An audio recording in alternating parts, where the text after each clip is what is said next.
এয়া আমি আহি পেলাই পালোহি গলচেপা মন্দিৰ। এতিয়া আমি গলচেপা মন্দিৰৰ ভিতৰত প্ৰৱেশ কৰিম। বলক এতিয়া আমি গলচেপা মন্দিৰৰ ভিতৰত প্ৰৱেশ কৰোঁ। কৃষ্ণ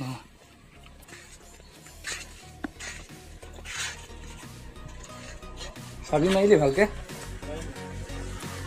চিৰি কেইটা আছে গণি গণি যাবিচোন। আমার পট কি থাকতে গেছে 450 মান আছে নেকি? বন্ধুসকল এতিয়া আমি এনেকৈ চিৰি বগাই বগাই ওপৰলৈ যাব লাগিব। কিমান দূৰ যাব লাগে নাজানো, আজি ফাৰ্ষ্ট আহিছোঁ। গতিকে ব'লক গৈ থাকোঁ।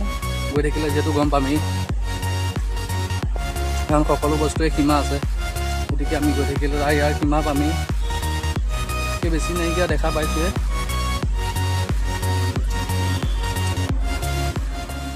ইয়াৰ চাৰিওফালে দেখা এই গছসমূহ এখন ত্ৰিফলা উদ্যান হয়। ইয়াত আপোনালোকে অৰ্জুন গছ, আমলখি, শিলিখা, ভোমোৰা আৰু নানান ধৰণৰ গছ দেখিবলৈ পাব। এই উদ্যানখন প্ৰাক্তন মুখ্যমন্ত্ৰী তৰুণ গগৈদেৱে 2007 চনত ইয়াৰ আধাৰশিলা স্থাপন কৰিছিলে। পাইছোঁহি আৰু ইয়াত যিহেতু এতিয়া মানুহ নাইকিয়া কোনো, চেণ্ডেলটো খুলি যাব লাগিব নেকি ওপৰলৈ? আমি ভিতৰলৈ আহিছোঁ। এতিয়া আপোনালোকক অলপ নামঘৰৰ ভিতৰভাগ দেখাম আৰু ইয়াৰ কি মহত্ব আছে আপোনালোকক জনাম।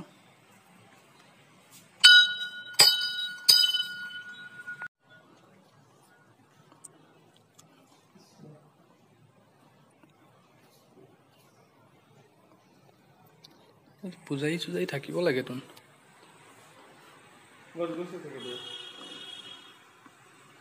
এইভাগে গলচেপা মন্দিৰৰ মেইন মন্দিৰ ভাগ, যিটো এতিয়া কোনো পূজাৰী নাইকিয়া। ইয়াত আপোনালোকে দেখিব পাইছে শিৱলিংগ এভাগ আছে। ইয়াৰ চাৰিওপাশটো চাওক। মহেক ধামৰ পূজাৰীগৰাকীয়ে কোৱা অনুসৰি আগৰ দিনত যেতিয়া দস্যু ৰত্নাকৰে ইয়াত বাস কৰিছিলে আৰু তেতিয়া এইফালেদি যিসকল মানুহ গৈছিলে সেই মানুহসকলক তেওঁ ডিঙি চেপি হত্যা কৰিছিলে আৰু সেইবাবে এই মন্দিৰৰ নাম গলচেপা মন্দিৰ হিচাপে ৰখা হ'ল। ইয়াৰ এটা বিশেষত্ব আছে। বিশেষত্বটো মানে মানুহৰ মুখৰ পৰা শুনা অনুসৰি আপোনালোকক অলপ ক'বলৈ চেষ্টা কৰিম।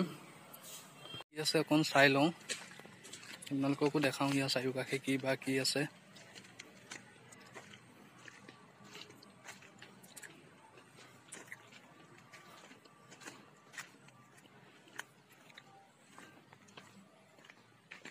SB মানে কি? SB মানে কি? এয়া সুমন বৰা কেইকটোৱা। আপোনালোকে দেখিছে প্ৰকাণ্ড প্ৰকাণ্ড শিল।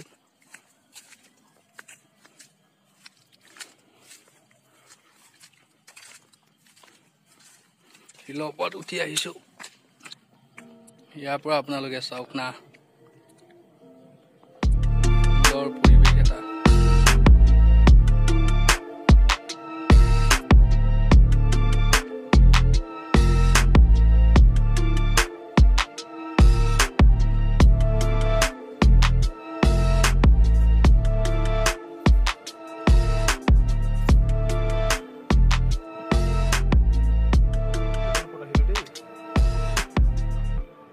আপোনালোকক মই এটা চেষ্টা কৰি আছোঁ যে আপোনালোকক এনেকুৱা বহুতো লুপ্ত ঠাই আছে বা বহুতো মানুহে নেদেখা ঠাই আছে, সেইবোৰ জেগা নগাঁৱে হওক বা বিভিন্ন জিলাৰ এনেকুৱা ঠাইবোৰ আপোনালোকক মই দেখাবলৈ চেষ্টা কৰি যাম। যিহেতু আপোনালোকে ভাবিছে মই মঠ মন্দিৰ বা তেনেকুৱা থান চানবিলাকে দেখাই ফুৰোঁ, সেইবিলাক যিহেতু আমাৰ বহুত মানুহে নাজানে আৰু বহুত মানুহে চিনিও নাপায় তেনেকুৱা জেগাবোৰ।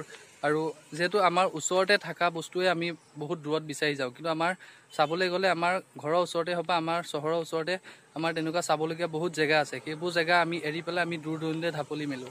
গতিকে আপোনালোকক মই তেনেকুৱা জেগাবোৰ আপোনালোকক দেখাবলৈ চেষ্টা কৰিম, যাতে আপোনালোকে ওচৰতে তেনেকুৱা ধৰণৰ মনোৰম দৃশ্য, মনোৰম ঠাই আপোনালোকে চাব পাৰে। গতিকে আপোনালোকে চাই থাকিব আৰু আগন্তুক সময়ত ক'ত যাওঁ আপোনালোকে চাই থাকিব ভিডিঅ'সমূহ। গতিকে বিশেষত্বটো হৈছে আজিকালি সমাজত যিহেতু লোৱাৰ কাষ্ট আৰু হায়াৰ কাষ্টৰ মাজত ল'ৰা ছোৱালীয়ে বিয়া পাতিলে সমাজে একচেপ্ট নকৰে, তেনেকুৱা অৱস্থাত আপোনালোকে এই গলচেপা মন্দিৰলৈ আহিব পাৰে আৰু সুন্দৰভাৱে ইয়াত বিয়াখন পাতিব পাৰে। ইয়াতে যিহেতু ইণ্টাৰকাষ্ট মেৰেজ ইয়াত ধুনীয়াকৈ পাতি দিয়ে, যিহেতু সমাজে একচেপ্ট নকৰিলেও ভগৱানে একচেপ্ট কৰে। গতিকে ইয়াত বহুতো মানুহ আহি পেলাই ইয়াত বিয়া ইণ্টাৰকাষ্ট মেৰেজ কৰে আৰু ইয়াত ইয়াৰ এটাই সুবিধা যে ইয়াত আপোনালোকে বিয়াখন বহুত কম খৰচত ইয়াত বিয়াখন পাতিব পাৰিব। যিহেতু বাহিৰত আপোনালোকে বিয়া পাতিলে এখন বহুতো লাখ লাখ টকা খৰচ কৰিব লগা হয়, কইনা ঘৰে হওক বা দৰা ঘৰে হওক। কিন্তু ইয়াত আপোনালোকে বহুত কম খৰচত বিয়াখন পাতি যাব পাৰিব। আৰু ইয়াত আপোনালোকে বহুত মানুহ অহা দেখিব পাব। কিন্তু আজি যিহেতু এতিয়া দেৰিও হৈছে, 4টামান বাজিলে আৰু এতিয়া মানুহো নাইকিয়া।